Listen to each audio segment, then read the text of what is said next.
안녕하세요.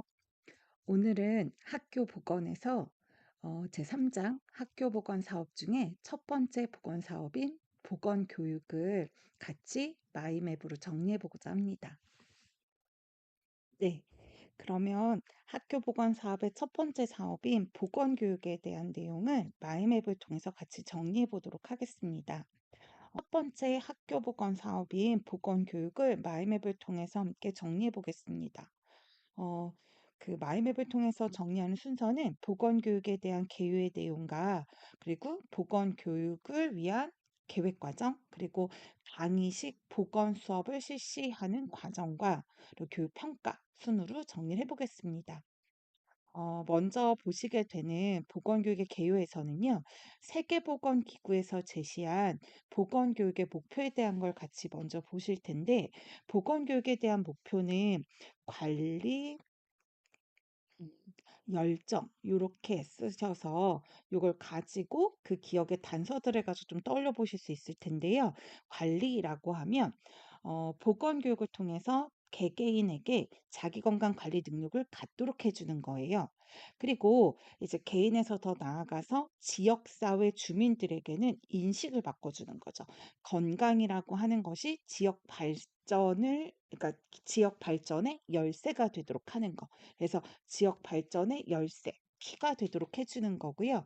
그래서 그들이, 그 개개인이 모여서 살고 있는 지역 사회가 적정 기능 수준을 해낼 수 있도록, 그 수준 향상을 이루어낼 수 있도록 하는 거. 그럼 개인은 자기 건강 관리 능력을 갖고 지역사회 주민들은 건강이 지역사회 발전의 키라고 하는 걸 기억하고, 그리고 지역사회의 적정 기능 수준 향상 이뤄내는 것이 보건교육의 목표이다라고 하는 거고요. 그러면 이제 학교 보건 교육으로 가서 학교 보건 교육의 궁극적인 목표를 보실 텐데, 학교 보건 교육이라고 하는 게 학교 보건 사업의 이제 가장 주된 사업 중에 한 가지라고 했습니다. 그러니까 보건 교육, 학교 보건 교육의 목표는 학교 보건의 목표하고 일맥상통하다고 보시면 되고요. 그래서 보다 보면 학생과 교직원의 건강의 유지, 증진이라고 하는 것이 또 학교 보건 교육의 목표가 되겠고요. 그리고 이렇게 건강 유지 증진을 하기 위해서는 교육을 통해서 학생과 교직원이 건강 관리 능력을 갖도록 해주는 거. 그래서 자기 건강 관리 능력을 갖도록 해주는 게 이제 궁극적인 목표의 두 가지에 해당이 된다라고 해서 보시면 되겠습니다. 그리고 저희 시험에 한 차례 출제가 됐던 건 만성질환 예방에 있어서 학교 보건의 중요성에 대한 측면이었었고요.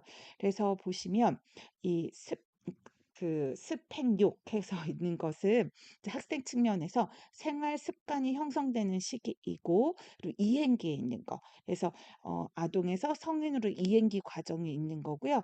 그리고 그 학령기 시기, 청소년기 시기에 이제 학습 의욕이 충만한 때 있다라고 하는 거죠.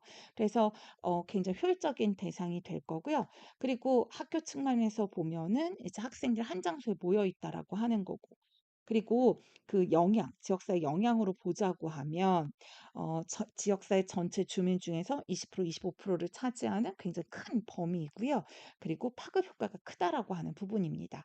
그래서 학생들이 그 생활 습관 형성기이고 이행기이면서 강한 학습 의욕이 있고, 그리고 학교 한 장소에 모여져 있고 범위가 크고, 그리고 그 파급 효과가 크기 때문이다라고 하는 거고요. 그래서 그 학교 보건의 중요성이 만성질환 예방 측면에서 중요하다라고 하는 거고, 교육 후 이행 증진 전략이라고 하면 저희가 행동주의 학습 이론을 가지고 얘기했었습니다. 그래서 요거를 그 행동주의 학습 이론을 가지고 이제 행동 변화를 가지고 한번 설명을 해볼 건데요. 이건 역시 한번 쓰고 보는 거예요. 그 도시 강연, 그리고 효성일 뭐 이렇게 해가지고요. 그래서 보시면 도해서 강도가, 그리고 이제 그 처음에 제시가 된 것보다 이제 강도가 같거나 아니면 더 강한 게, 그리고 시간상으로 보자면 시는 시간상으로 해서 그 조건 자극이 무조건 자극과 거의 동시에 아니면 이제 약간 더 빠르게 무조건 자극이 이루어져야 한다라는 거고요. 그리고 강은 이제 강화에 대한 거. 그리고 이제 연습이 이제, 그러니까 연은 연습에 대한 거고요. 그리고 효가. 그리고 그 이제 각성, 그러니까 주의 집중할 수 있도록 해주고 또 일관된 자극에서 주라고 하는 거죠. 그래서 뭐 도시 강연 효성일 해가지고 좀 이게 말이 되게끔 해서 도시 강연 정도는 그래도 기억을 해보실 수 있을 것 같습니다. 그러면 작년에 11월 달에 출제가 됐었던 교직원 대상의 응급처치 교육을 가지고 한번 보실 텐데요. 교직원 대상으로 해서 응급처치 교육의 계획 수립 시기는 계획하는 자는 학교의 장이 되고요. 매년 3월 31일까지라고 했습니다. 그래서 이론 교육과 실습 교육으로 이루어지게 되는데 이론 교육은 지금 세 파트로 해서 그래서 대응주법 이렇게 해놨는데요. 그래서 대에서 보면 응급처치 대처 요령에 대한 거 그리고 심폐소생술 등 응급처치 시 주의사항에 대한 거 제가 그 응급처치 시 주의사항 그리고 이제 관련 법령이죠. 그래서 응급구조 관련 이제 법령에서 세 가지가 그래서 이론 교육은 대처 요령, 응급처치 시 주의사항, 그리고 이제 관련 법령에서 보실 수 있고요. 그리고 이제 그 실습이 같이 이루어져야 되는데 실습은 CPR 등, 그러니까 심폐소생술 등 응급처치 해서 보실 수 있습니다. 그리고 강사는요, 의자, 간 이렇게 해서 그래서 의사 그리고 자격증을 가진 사람 그리고 간호사 이렇게 보실 건데 의사는 의사이면 됐죠. 근데 자격이라고 하는 건 응급구조사 자격을 가지고 이제 관련 분야에서 5년 이상 일한 사람. 그래서 여기 보면 이제 그 자격을 가진 사람은 그러니까 의자 5간 뭐 이렇게 하신다든가 그래서 오를 그리고 간호사 같은 경우도 간호사면서 이제 관련된 자격증 가진 사람이 강사가 될 수 있습니다. 그래서 이론 세 가지, 이제 강사 세 가지, 그리고 처치 이제 그 처치에 대한 실습 교육해서 보실 수 있고요. 그리고 이제 최근에 중요한 게 보건과 교육 과정에서 2022 개정 교육 과정에 대한 걸 가지고 기억을 해보셔야 된다고 말씀을 드렸고요. 그래서 2015 개정 교육과정에서 마련이 된 핵심 역량이 중요하다고 말씀을 드렸었습니다. 그래서 관해용 또는 이제 관리해용 해가지고 네, 그 떠올려 보자고 했었고요. 그래서 관리에 대한 거는 건강관리 역량에 대한 거, 그리고 해는 건강 문제 해결에 대한 역량, 그리고 옹은 건강 옹호 역량에서 그 세 가지의 이제 핵심 역량을 가지고 얘기를 하고요. 그리고 내용 체계에서 보시면 증정성 안자 이렇게 했는데요. 이 증은 건강 증진이니까 되려 진정성 안자 이렇게 하면 더 네, 그 떠올리기가 더 수월할 수도 있을 것 같아서 바꿔서 하셔도 돼요. 이건 청킹이니까. 그러면 진이라고 하는 건 건강 증진과 질병 예방. 그리고 정은 정서와 정신 건강. 그리고 성은 성과 건강. 그리고 안은 이제 건강 안정과 응급처치. 자는 건강 자원과 건강 문화 이렇게 해서 떠올려 보실 수 있겠습니다. 그래서 진정성 안자 이렇게 해서 기억을 해보시고요. 그리고 내용 요소에 들어가면 22에서 처음으로 언급이 되어진 개념이 핵심 아이디어라고 하는 개념이 들어갔고요. 이거는 공부를 배우고 나면 이런저런 특수한 상황에 쓸 수 있는 일반화할 수 있는 가장 핵심되는 개념을 핵심 아이디어라고 표현을 했습니다. 그리고 범주는 지식이해 과정 기능 가치 태도라고 해서 15까지는 없었던 그러니까 2015 개정 교육까지는 없었던 그 이제 범주를 가지고 얘기를 했는데요. 지식 이해는 말 그대로 지식 알게 해주는 거 그리고 이해시켜야 되는 내용에 대한 거를 이제 정리를 하고 있는 거고요. 그리고 과정과 기능은 이제 학습을 시켰으니까 그럼 학습 관련해서 이제 학생이 더 탐구해야 되는 과정 그리고 그걸 통해서 이제 얻게 되는 기능, 해야 되는 기능이라고 하는 거고, 그리고 가치 태도라고 하면 이제 교과 활동 통해 가지고 기를 수 있는 이제 그 고유한 가치 그리고 태도 이걸 가지고 얘기를 하는 거죠. 그래서 이제 평생을 살아가면서 이제 성격하고 내면하고 어떤 가치 판단을 하고 할 때 이제까지 숙지하고 있어야 되는 가치 태도라고 보시면 되겠습니다.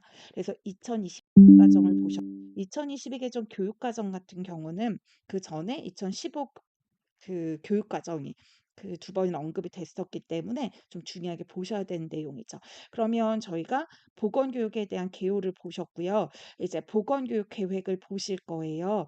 그러면 계획 과정에 대한 거를 먼저 보시긴 할 텐데 계획 과정을 보실 때는 전체 계획 과정에 대한 거 그래서 그 학습에 대한 요구를 사정하고 목표 설정하고 교육 내용 선정하고 시간 배정하고 그리고 교육 방법, 교육 매체 그리고 평가 계획까지 해서 7단계로 구성할 수 있다라고 하는 거고요. 그럼 그 순서대로 그 저희가 함께 이제 알아봐야 되는 내용들이 들어가져 있어요. 그래서 요구 사정하고 난 다음엔 학습 목표를 선정해야 됐던 거고 그리고 목표 선정하면 이제 그 내용 선정 그리고 시간 배정에 대한 건 따로 보지 않으셔도 되니까 그리고 이제 저희가 선택해서 볼 수 있는 교육 방법 그리고 교육 매체에 대한 거 그리고 평가 계획에 대한 거는 따로 언급이 되지 않았고요. 그래서 이제 평가 쪽에 가서 보시도록 하겠습니다. 그러면 처음에 이제 보건 교육 계획 과정에 대한 거를 그래서 7단계라고 했고 교육 요구 사정 그리고 이제 목표 그리고 그 내용 선정 시간 방법 매체 평가 기준 설정하는 것까지라고 말씀을 드렸고 이렇게 보건 교육 계획을 세우고 나면 보건 교육한 바를 지도안으로 구성을 하게 되는 거죠. 그래서 여기서는 제시장 대교 목단 이렇게 해놨는데 제목 그리고 시기, 장소, 대상자, 교사 그죠? 그러니까 대상자와 교사하고 그리고 목표 그리고 이제 단계별 학습 단계에 대한 거를 이제 제시하게 되는 걸 볼 수 있겠습니다. 그리고 첫 번째 단계가 요구 사정이라고 했습니다. 그래서 요구 사정 안에 들어가는 거는 이제 학습자가 어느 정도의 준비가 되어 있는지 또 학습자의 특성뿐 아니라 학습자의 준비도뿐 아니라 뭐 교육자의 특성이라든가 뭐 학습 환경 이런 여러 가지들을 고려해서 이제 요구에 대한 판단을 내리고 목표를 설정하게 되죠. 그러면 거기서 학습자의 준비 정도에 대한 내용을 보실 거고 그 네 가지는 저희가 영어로 PEK 해가지고요. 그래서 그 PEK에서 P에서 보면 이제 신체적인 거 그리고 정서적인 거 그리고 이제 경험적 관련된 경험이 있었는지 그리고 지식에 대한 수준이 얼마가 되는지 이렇게 보실 수도 있고요. 아니면 이거를 그냥 한글로 해서 정신지경 이렇게 해서 보실 수도 있습니다. 그러면 요구 사정이 끝나고 나면은 이제 학습 목표 구성 요소를 보실 건데요. 이것도 제가 그 행조기 이렇게 해놨는데 요거는 그 청소평가할 때 상수도 뭐 이렇게 해서 바꿔서 보자 말씀도 드렸었어요. 그래서 상은 상황 및 조건, 그래서 교육 후에 할 건지, 그리고 수락 기준, 그래서 뭐 몇 개를 제시했을 때 몇 문제를 맞출 건지, 그리고 도착점 행동, 그래서 학생이 교육 후에 이제 도착하게 되는 최종 행위로 얘기를 한다라고 해서 이제 상수도 이렇게 기억해 볼 수 있었고요. 그리고 보건 교육을 통해서 지식 뿐 아니라 태도, 행위를 바꿀 거기 때문에 블룸 등이 제시한 학습 목표 분류를 많이 사용한다고 했습니다. 인지라고 하면은 이제 지식 증가랑 활용 능력에 대한 거겠죠. 그래서 지혜, 적분, 족평, 그러니까 그 종평 해가지고 그래서 지식, 이해, 적용, 분석, 종합, 평가. 의 순서인 거고요. 그리고 정의적인 부분이다라고 하며 정적 영역에서 보면 이걸 정서적 내면화를 얼마나 하느냐에 따라서 그 대상자의 성격이나 가치, 체계에 얼마나 통합이 되어가는 그 수준에 따라서 5단계로 나누게 되고요. 그래서 감수, 반응, 그리고 가치화, 그쵸? 가치화, 그리고 조직화, 인격화 또는 성격화라고 얘기를 하게 되겠습니다. 그리고 심동적 영역이다라고 하면 이거는 그 실제 실천과 관련된 부분인 거죠. 신체 기능, 건강생활 실천과 관련된 부분인 거고 이거는 7단계로 나누게 되겠습니다. 그래서 지태가 안개 속에서 뭐 그 외적을 창으로 무찌렀다. 뭐 이렇게 해가지고 외우자고 했었고 그래서 보시면 지각이죠. 그래서 감각 기관으로 받아들인다고 했고 그리고 태세 그래서 이제 배울 준비가 된 거죠. 그리고 안내에 따른 반응, 그리고 기계화. 그래서 짧은 시간 안에 그러니까 본인이 스스로 이제 옆에 안내자가 없더라도 떠올리면서 이제 실천하게 되고, 그리고 단기간에 실수 없이 이제 해내게 되는 게 그러니까 이제 복합 외적 반응이라고 하는 거. 그리고 적응, 그리고 창조 이렇게 보실 수가 있고요. 그러면 저희가 이제 목표를 보셨습니다. 그래서 요구 사정하고 목표 그러니까 목표를 설정하고 나면 내용을 선정한다고 했습니다. 그래서 주제 선정 시 고려할 사항이라고 했는데요. 이거는 이제 최근 문제에 나오긴 적합하지 않다라고 말씀을 드렸었는데 목표 달성을 할 수 있도록 목표 관련이 있어야 될 거고 내용으로서 이제 타당성, 그죠? 전달하고자 하는 내용들을 포함을 하고 있어야 될 거고요. 그리고 그 이제 넓이나 깊이, 균형, 뭐 참신성 이런 걸 가지고 기억을 해보실 수 있겠습니다. 그리고 타일러가 제시한 이제 내용을 논리적으로 조직하기 위한 원리에서 계속성, 계열성, 통합성 해서 보실 수 있고요. 계속성은 계속 수직적으로 동일한 걸 반복하는 거고, 계열성이라고 하면 심화 확대해 가는 거라고 했고요. 통합성은 이제 관련된 된 것끼리 묶는 것이다라고 해서 보실 수 있겠습니다. 그래서 내용에 대한 걸 선정하고 나면 그다음에 시간 선정을 한다라고 했고요. 그리고 이제 방법, 매체 특성에 따라서 이제 선정을 한다라고 했습니다. 그래서 교육 방법 같은 경우는 최근 문제들은 이제 그 교육 사태, 그러니까 실질적으로 수업을 하는 사태를 가지고 보여주는 지문이 나오면 그걸 보고 골라낼 수 있어야 된다라고 했고요. 과거에 많이 출제가 됐던 건 특성, 장단점이었습니다. 그래서 뭐 선택시 고려할 사항이라고 했을 때는 우리가 교육할 때 고려하는 교육 대상자. 그래서 아까 보면 그 준비 정도 해가지고 PEK 뭐 이런 것들이라든가 그리고 교육자의 특징도 있을 거고 교육 환경 그리고 교육 방법 자체의 특성이나 장단점 이런 게 있겠습니다. 그러면 그 아래서는 이제 그 방법별 해가지고 특성과 장단점이라고 했는데요.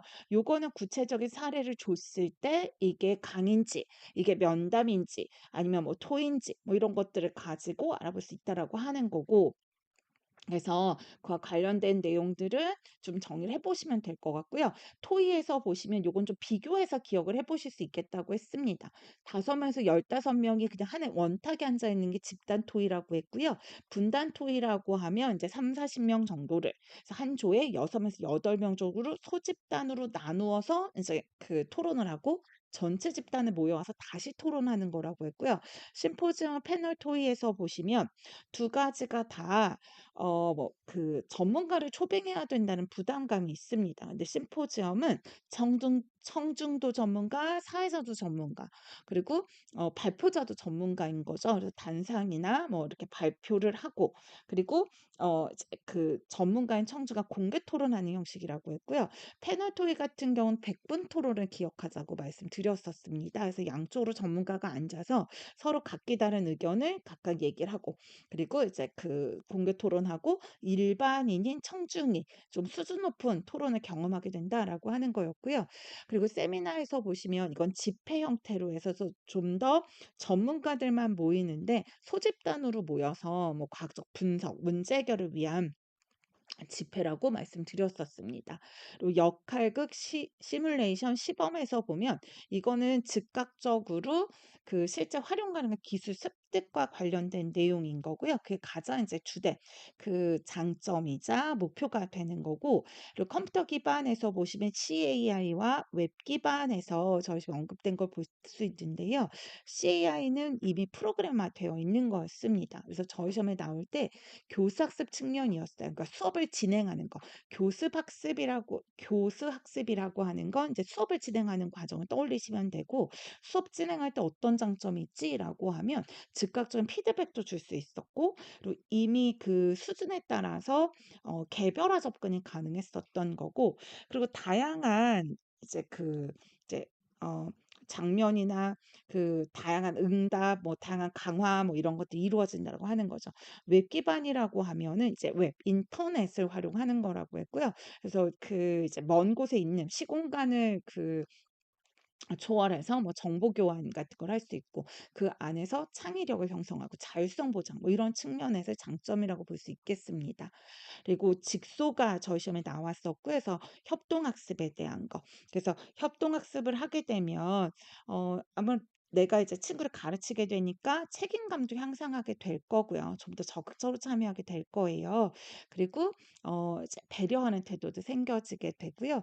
그리고 서로서로 이제 도와가면서 의사 결정의 능력 뭐 이런 것들도 의사소통, 의사결정 이런 걸 능력 향상 이런 걸 볼 수 있겠습니다.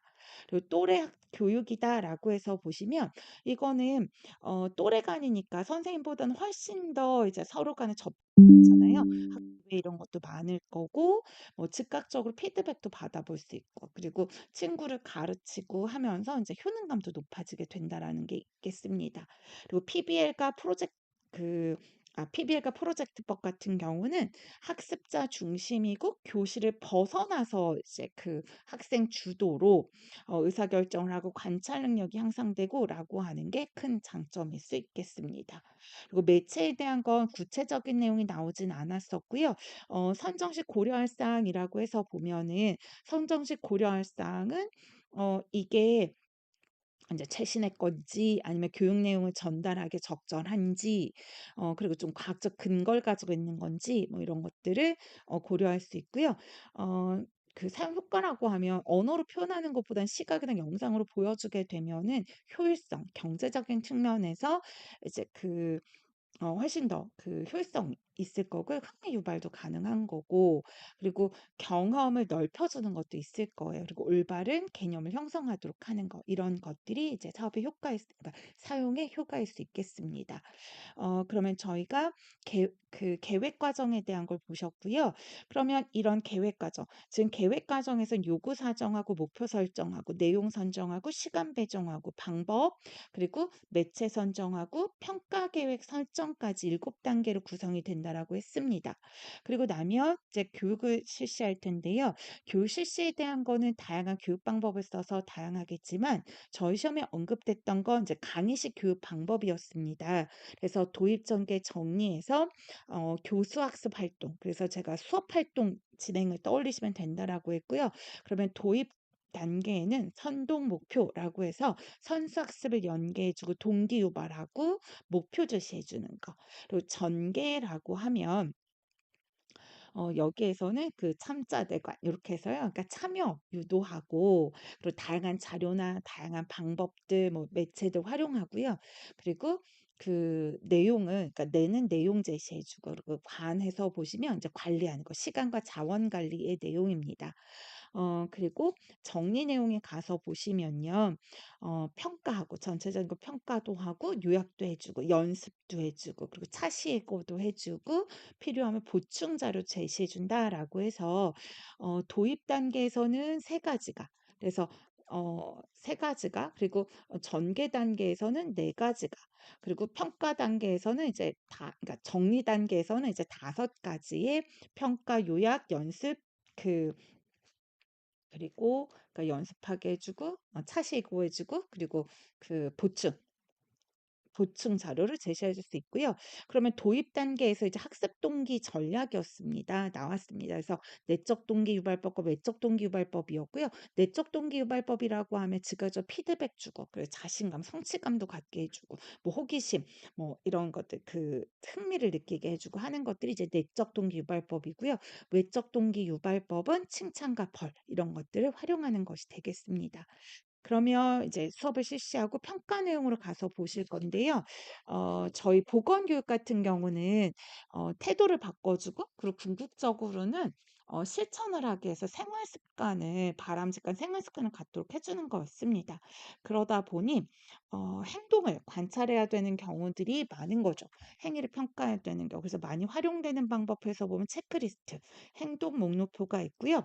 그래서 정의에서 보시면 행동 목록표라고 하는 건 지금 선생님들께서 하시는 매일 하고 있는 CAC. 그래서 하려고 하는 그 행동의 단위를 미리 분류해 놓고 선생님들이 했다, 안 했다 이런 것들 체크하시게 하거나 또는 빈도를 얼마나 했는지를 뭐 이렇게 우물정자로 표시하거나 하는 게 이제 행동 목록표가 될 거고요. 그래서 작성과 평가시 고려할 사항이다라고 한다면 작성 시에 고려할 사항이라고 하면 당연히 평가하려고 하는 영역에 대해 충분하게 알고 있어야 되고 그리고 평가하는 대상에 대해서 충분히 이해하고 있어야 되는 거죠. 그래서 관찰의 행동을 단위 작게 나눠야 되기도 하고, 근데 내가 이게 정말 평가하고자 하는 행동을 모두 포함도 하고 있어야 된다라고 하는 걸 보실 수 있겠습니다. 그리고 평가 시 고려할 사항이라고 하면 사전에 미리 평가 계획이 수립되어 있고, 그리고 객관성이 유지되어야 한다. 그리고 적절 기록이 되어야 한다. 기록 방법이 유지되어야 한다. 이런 것들을 보실 수 있겠습니다. 그리고 행동 목록표 말고 행동을 측정을 할 땐 체크리스트 말고 평정표를 많이 사용한다고 했습니다. 그래서 평정표라고 하면 이렇게 점수화해 가지고 뭐 0점부터 5점까지 해서 점수를 줄 수도 있고요. 아니면 못함, 뭐 그 보통, 뭐 잘함, 매우 잘함 요런 식으로 해서 하는 걸 평정표라고 하는데요. 그 평정표에서 주의할 점은 평정의 오류입니다. 그래서 평정의 오류, 평가 오류라고 하면 집중화의 오류, 그리고 표준의 오류, 그리고 규칙적 오류, 그리고 인상의 오류, 그리고 이론의 오류, 대비의 오류 요런 정도가 있고요. 각각에 대해서 설명하실 수 있으면 되겠습니다. 그래서 극단을 사람들은 피하려고 한다. 그래서 집중, 그러니까 중간으로 집중화되고, 그리고 표준을 내가 어디에 두고 평가하느냐에 따라서 점수가 이제 치우침이 있을 수 있다고 하는 거고요. 평가자의 심리적 특성에 따라 규칙적인 오류를 얘기합니다. 그래서 이제 심적인 특성상 엄격해 가지고 이제 점수를 짜게 주는 그 평가자하고, 아니면 이제 좀 그러니까 후하게 주는 그 평가자의 특징 요런 것들을 보게 되는 거고요. 그리고 인상의 오류에서 보시면 이거는 이제 관용의 오류하고 엄격의 오류로 볼 수 있겠죠. 그래서 평상시에 공부 잘하고 모범생인 경우 이제 후하게 좀 그 평가가 되어지거나, 엄격의 오류 이제 반대 경우인 거죠. 그리고 이론의 오류에서 보시면 전혀 논리적이나 이론적으로 상관없는 거를 연계해서 평가하게 되는 경우들. 그래서 성실과 그리고 준법성에 대한 차이가 없지만 같다고, 그 관련이 있다라고 평가를 하게 되거나 하는 것이고요. 대비 오류라고 하면 이제 평가자가 갖지 못한 거는 이제 더 좋게 보는 거, 이런 것들이 있습니다. 그래서 여기까지도 쭉 정리를 한번 해봤고요. 그러니까 목표는요. 11월 22일 날 키워드를 잘 써내셔야 되잖아요. 그러기 위해서는 음, 시험 보기 2, 3일 전에 이론서 4권에 대한 회독을 하실 수 있을 만큼 학습이 되어 있어야 합니다. 그래서 그걸 위한 준비 과정이라고 생각하시고요. 계속해서 떠올려 보시고, 안 되는 건 이론서 가서 보시고 계속 그걸 반복하시면 되겠습니다. 마이맵에다가 막 여러 가지 써놓지 마시고요. 적게 써진 마이맵을 보고 떠올려 보시는 거예요. 그렇게 활용을 해보시면 되겠습니다. 네. 여기까지 보건교육에 대한 마이맵 정리는 마치고요. 이제 다른 학교 보건 사업을 준비해서 또 뵈러 오겠습니다. 안녕.